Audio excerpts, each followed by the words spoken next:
When James Anderson stated that yes, he was going to retire after the first test against the West Indies, an era might come to an end in July 2024. 20 years of sheer brilliance. 700 wickets. Will he go past Shane Warne?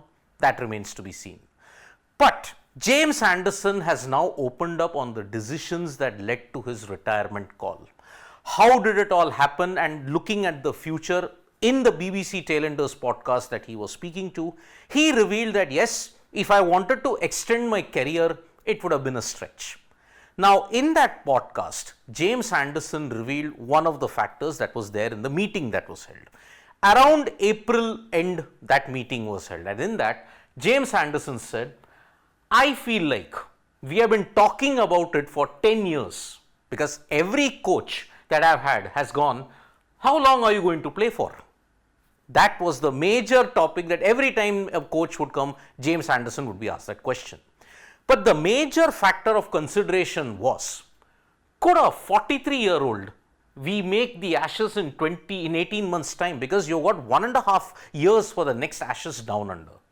We came to the decision that probably not.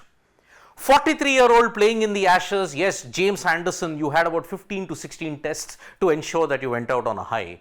But then England, looking at the future, they decided, no, we have to build on that future for the Ashes. Their next aim is 25-26, and because of that, this decision was taken.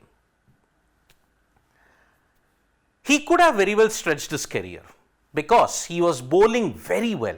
His strike rate, when you look at it, average, wicket-taking abilities on all conditions, even at this age, were simply phenomenal. But 2025-26, would he have been there for the Ashes? That's what James Anderson reckoned very realistically, that yes, I think there are 15 test matches before the Ashes. So it gives them time to get over other guys' test matches and experience before that series. So we came to the decision that I would play one more test match. He started his career at Lords against Zimbabwe. He's going to end it against the West Indies at Lords. 21 years in between, 700 wickets, 187 test matches. It has been a phenomenal achievement indeed. And when you look at certain reports, in the Guardian report that was there, it was mentioned that Brendan McCullum had a role in it. Now, what did Brendan McCullum tell him? It was like a whistle-stop tour that Brendan had from New Zealand to England. He had a meeting with them, and then the decision came about. And here, Anderson has opened up on what was McCullum's role in it. He stated, it was in April, so it's been a few weeks. I've been keeping it fairly close to my chest, making sure that it comes out the right time. That was taken out of my hands yesterday. Now, James Anderson wanted to inform his England players, he wanted to inform his county, Lancashire, that yes, this is the plan that I have. He wanted to do it at a certain time. But yesterday, when the Guardian report broke, he just couldn't keep it secret anymore, and that's when he then released the statement. Immediately after the report came about 2 days ago, the next day, Anderson released that statement on his official social media handles. Now, if after the test match that ends at Lords, what's next for Jimmy? Is he going to be there as an administrative role? Is he going to be there in what capacity? He doesn't know, because Anderson stated whether that's potentially stick around with the team this summer in a different sort of capacity would be nice potentially.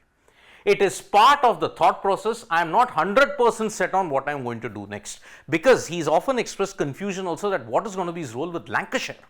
He's not informed Lancashire also. He wants to help them win certain games towards the end of the county season, which will keep them in championship contention. But is he going to do it? That remains to be seen now. So, Jimmy Anderson in July 2024, when he comes out on the hallowed turf at Lords, he's going to call it quits. With that, any individual that can break the 800 test wicket mark, the 200 test appearance mark, that will end. No one is breaking that in the near future then, or for that matter, in the near decades. Thank you so much, folks, for joining us for this video. We'll be back with more updates on sports today. Bye-bye.